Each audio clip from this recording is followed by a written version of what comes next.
안녕하세요. 데이업의 윤수명입니다. 동박 3사의 캐파 증설을 잠정 중단하고 있는데요.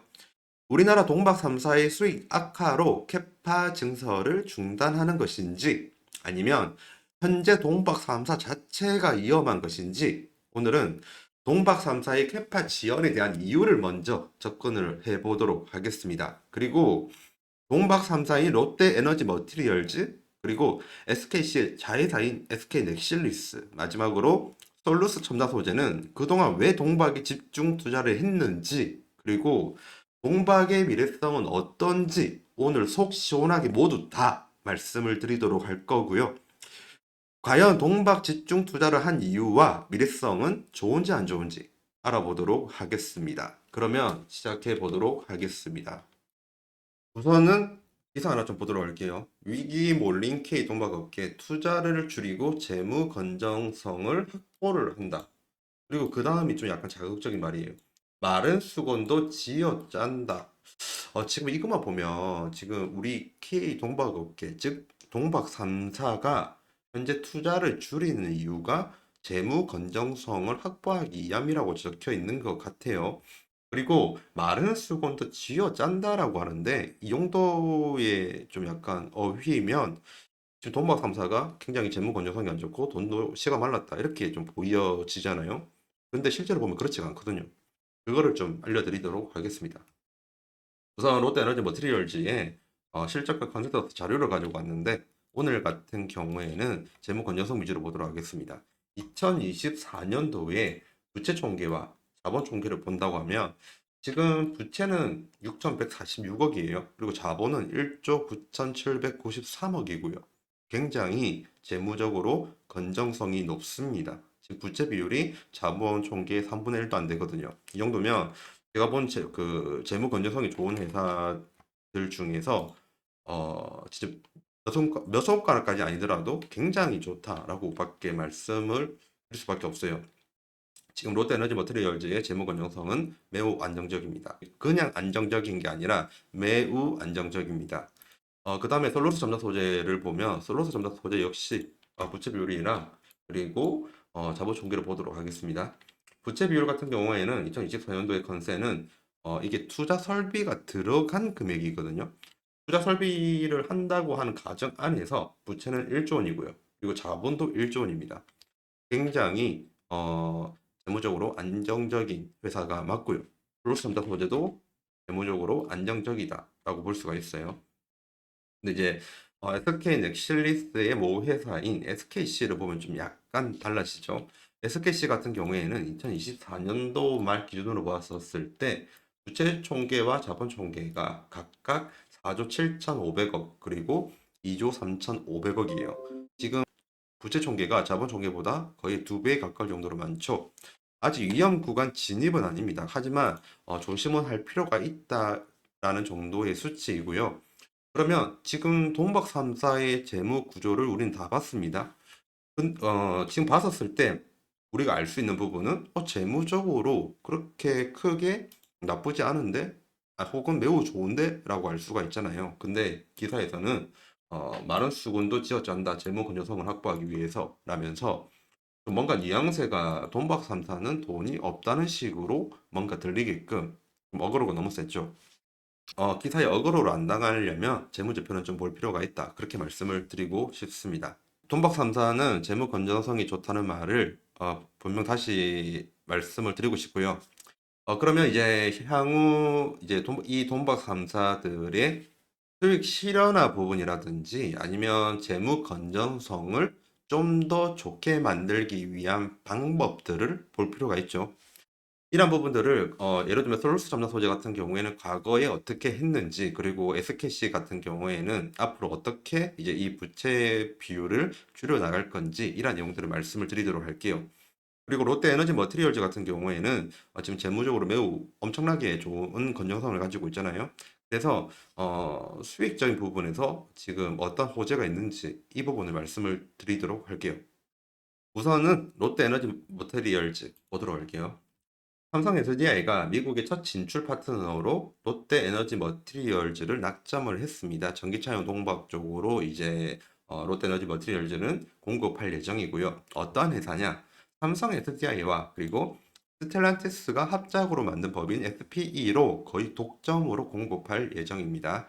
동 박사 중 유일하게 롯데에너지 머티리얼부터 동박 공급받기로 했다. 이렇게 문구 보이죠? 오늘은 중요한 것만 좀 보고 가도록 하겠습니다. 현재 1공장은 시범 운전을 진행 중입니다. 그리고 그 규모는 34기가와트씩 규모이고요. 여기에 이제 롯데에너지 머티리얼즈의 동박이 공급이 될 예정인데요. 여기 보면 공장의 가동률이 100%라고 가정을 해요. 이 연간 34기가와트시의 배터리 공장이. 그러면 공장에서 연간 1만 1천에서 1만 2천 톤의 동박을 필요로 한다고 합니다. 지금 롯데에너지 머티리얼즈의 캐파가 19,000톤이거든요. 24,000톤입니다. 이거 잠시 수정할게요. 지금 롯데에너지 머티리얼즈의 단기 기준으로 봤었을 때 캐파는 24,000톤이고요. 그리고 1년치를 본다고 했었을 때 48,000톤이에요. 지금 이 정도의 캐파는 충분히 소화를 할 수 있는 상태라고 보면 되고요. 근데 이게 중요해요. 이 48,000톤, 지금 일단 증축을 해서 48,000톤이거든요. 이 48,000톤에 대략적으로 80%를 기존에 가동을 하고 있었습니다. 그러면 남은 20%를 가지고 이 수량을 커버가 가능한지 봐야 되는 거죠. 그러면 48,000톤에 80%를 곱하면 대략적으로 38,500톤이 나옵니다. 그러면 결국에는 이 남아있는 20%의 캐파는 대략적으로 9,000톤 정도밖에 안 되죠. 그러면 지금 이 수량을 일단 100%라는 가동률이라고 했었으니까 80% 정도 가동률이라고 때리면 대략적으로 지금 남아있는 캐파로 지금 삼성의 합작법인이 SP로 납품이 가능한 부분도 있죠. 근데 어느 공장이든 그 100%의 캐파를 돌리게 된다고 하면 수율이 떨어지고 그리고 좀 품질이 좀 안 좋아지는 경향이 있습니다. 그래서 추가적으로 이제 캐파 증설을 하는지 여부는 제가 다음에 모니터링하면서 말씀을 드리도록 할게요. 현재 이제 삼성의 이 30기가와트시의 제품 동박을 납품을 하게 된다고 하면 롯데에너지 머티리얼즈의 공장 가동률은 100%의 수렴을 하게 됩니다. 그렇게 된다고 하면 일단 롯데에너지 머티리얼즈 입장에서 엄청 좋죠. 근데 만약에 그 100% 납품이 불가능한 상태가 온다고 하면 솔루스 첨단 소재나 아니면 SK 넥실리스 쪽으로 이 물량의 일부가 갈 수 있다는 기대감도 가져도 좋다고 생각을 합니다. 그리고 롯데 에너지 머티리얼즈 같은 경우에는 추가로 호재가 하나 더 떴어요. 뭐냐면 이번에 NVIDI의 동박 공급이 지금 목전에 앞두고 있는 상태예요. 원래는 지금 북미 GPU 3사 쪽에는 솔루스 첨단 소재만 이제 품질 승인을 받고 공급이 그 약정이 되어 있는 상태였습니다. 거기에 더해서 롯데에너지 머티리얼즈 같은 경우에도 GPU 3사 쪽으로 공급 가능한 그러한 부분을 지금 준비를 하고 있습니다. 그 다음에는 솔루스 첨단 소재를 좀 보도록 할게요. 솔루스 첨단 소재 같은 경우에는 2023년도 7월 당시에 자회사 중에서 솔루스 바이오텍이라는 회사가 있었습니다. 이 회사가 굉장히 수익도 잘 내고 그리고 좋은 회사였어요. 이 회사를 매각을 했습니다. 왜냐하면 현금 확보가 절실한 상태였거든요. 당시에 솔루스 첨단 소재 같은 경우에는 캐나다 공장 그리고 폴란드 상공장 이쪽을 증축을 하기 위한 현금이 부족한 상태였습니다. 그런 상황에서 이 좋은 회사를 결국 팔았고요. 매각 대금은 3,423억이에요. 여기 적혀 있죠. 이런 식으로 현금을 보유를 함으로 인해서 그 자본도 늘렸고요. 뭐 그 전에 유상증자도 하고 무상증자도 했기 때문에 자본이 늘어난 부분도 있지만 전반적으로 슬로스 전략 소재 같은 경우에도 재무 안정성을 확보하기 위해서 자회사 매각 그리고 유상증자 무상증자 하면서 재무 안정성을 수행을 해왔다. 그 결과 향후 2, 3년 동안은 끄떡이 없다. 이 부분을 말씀을 드리고 싶어요. 다음으로 볼 거 SK 넥실리스 부분 말씀드리겠습니다. 아까 부채랑 자본 총계만 본 거 기억하시죠? 솔루스 첨단 소재와 그리고 롯데에너지 머티리얼즈 같은 경우에는 재무 건전성이 매우 좋은 상태였습니다. 하지만 SKC 같은 경우에는 재무 건전성이 좀 상대적으로 좋지 못하다 이렇게 말씀을 드렸고요. 그리고 부채 비율이 200%까지는 안 됐기 때문에 아직 위험한 상황은 아니다. 하지만 조심은 할 필요가 있다라고 말씀을 드렸습니다. 이에 대한 부분을 SKC에서는 역합병 쪽으로 생각을 해서 재무 건전성을 챙기려고 하는 움직임이 있어요. 이 부분 좀 작으니까 제가 좀 읽어 드릴게요. SKCFT 홀딩스가 SK 넥실리스 지분 100%를 보유한 모회사이나 본합병은 자회사인 SK 넥실리스가 존속하고 모회사인 SKCFT 홀딩스가 소멸하는 역합병으로 진행이 된다라고 적혀 있습니다. 그리고 SKCFT 홀딩스 같은 경우에는 유상증자를 결정을 하는데 그 규모가 7천억 정도 됩니다. 지금 이 내용만 보면 어려워요. 그래서 제가 정리를 해드릴게요. SKC가 있어요.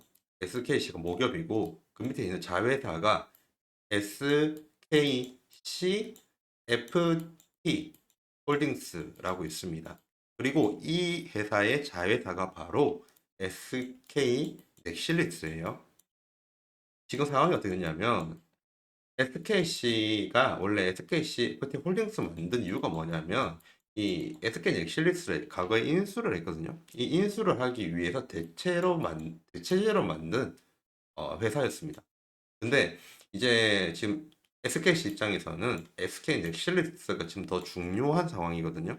그래서 이 두 개를 합병을 하는데 모기업인 홀딩스를 없애고 SK 넥실리스만 살려서 바로 SKC의 자회사로 바로 넣겠다. 그러한 역합병이에요.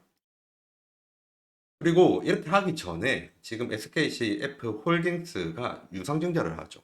그러면 다시 한번 볼게요. SKC가 있고요. 그리고 SKCF 홀딩스가 있잖아요. 그러면 얘가 지금 유상증자로 돈을 끌어모읍니다. 돈을 끌어모으고 유상증자를 한다는 말은 자본이 올라간다는 이야기거든요. 그리고 이걸 끝난 다음에 SK 넥실리스의 흡수를 당하겠다. 그런 말이거든요. 이러한 역합병으로 SKC 같은 경우에는 SK 넥실리스를 직접 이제 자회사로 두기 때문에 100% 지분을 가질 필요가 없어져요. 100%의 지분을 가질 필요가 없다는 말은 다르게 이야기를 하면 나중에 이제 상장, 그러니까 주식 시장에 올리게 된다고 하면 이제 지분을 어느 정도 갖고 경영권 정도 가질 수 있는 지분을 갖고 나머지는 이제 현금 유입을 시킬 수 있다. 이러한 부분도 존재를 합니다. 한마디로 지금 SK 넥실리스를 SKCFT 홀딩스와 합병을 시키면서 그 전에 유상증자로 돈을 먼저 끌어당기고요.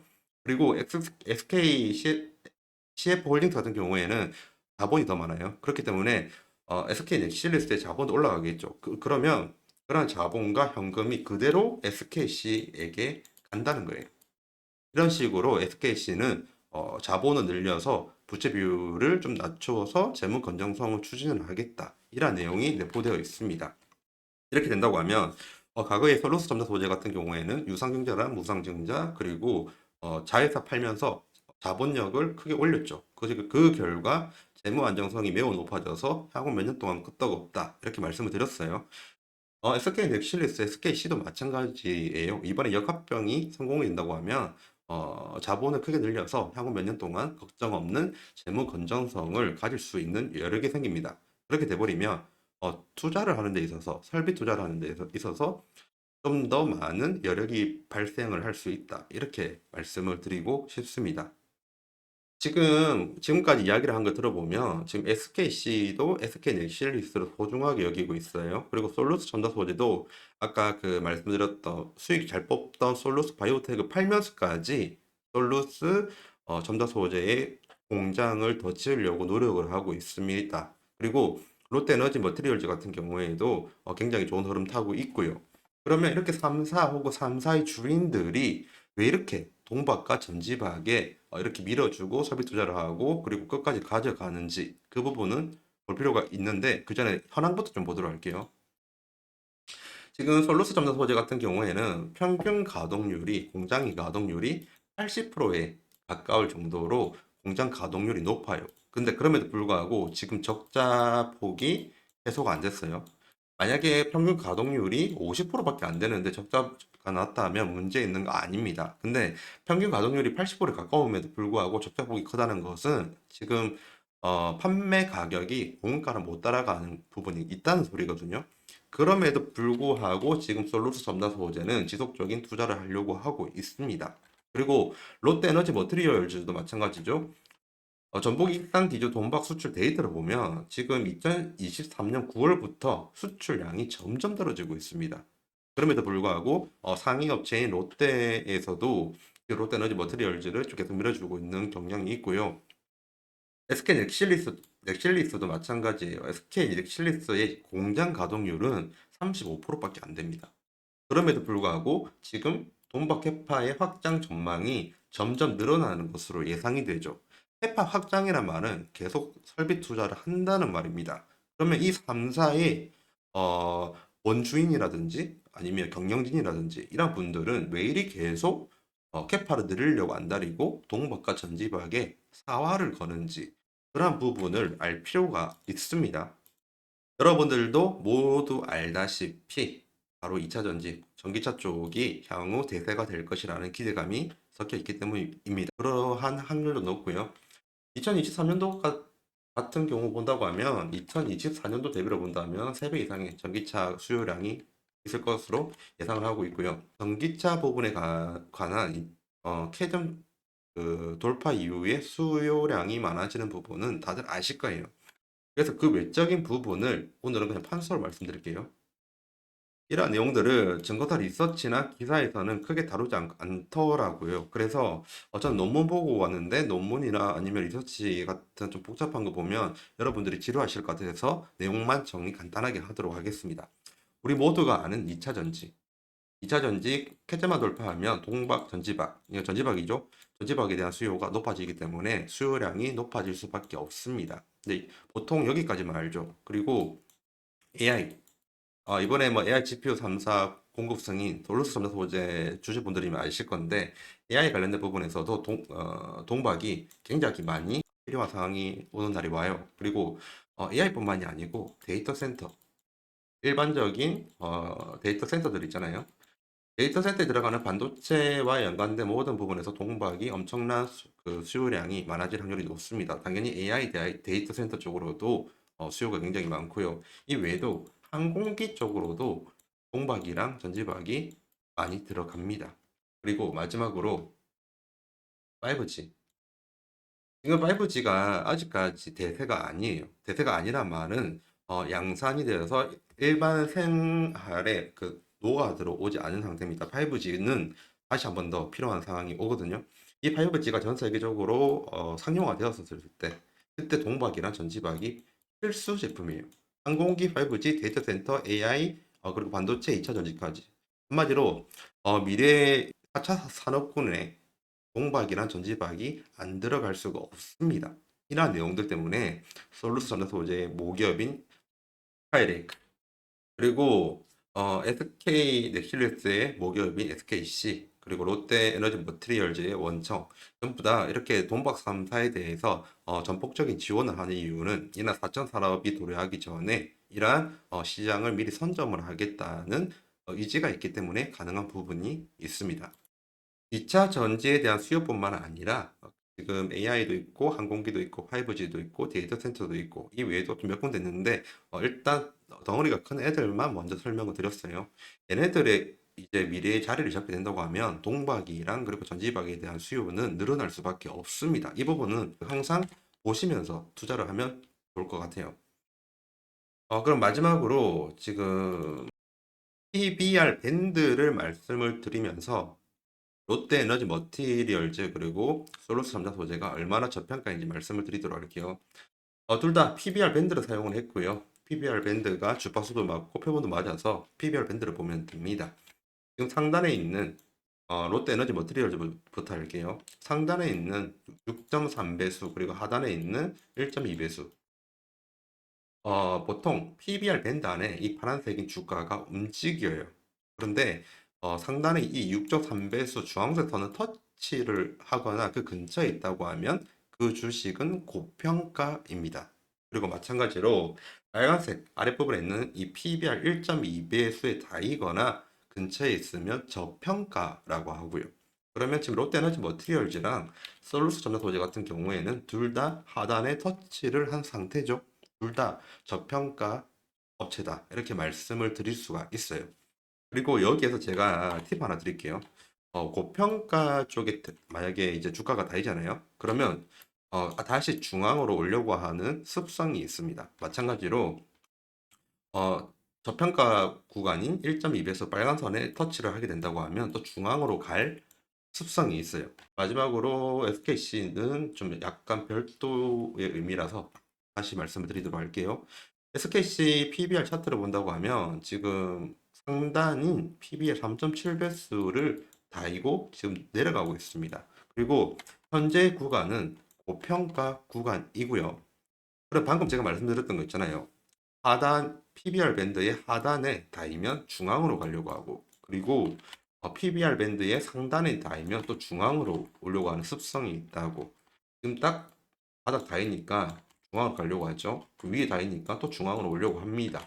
이러한 부분을 좀 보면서 지금 내가 산 주식이 고평가 부근에 있나 저평가 부근에 있나 이렇게 보면 주식 하시는데 도움이 되시지 않을까 하고 자료를 가지고 온 거고요. 일단 적정 주가 관련된 부분 아니면 그 기업의 가치적인 측면에서 바라본 그 한 주당의 가치. 그러니까 제가 말한 건 적정 주가는 잘못된 말이었고요. 회계적으로 재무적으로 접근한 한 주당의 기업의 가치는 다음에 한번 시간이 되면 말씀드릴 수 있는 시간 가지도록 하겠습니다. 지금까지 긴 영상 봐주셔서 감사드리고요. 지금까지 대기업의 윤수명입니다. 감사합니다.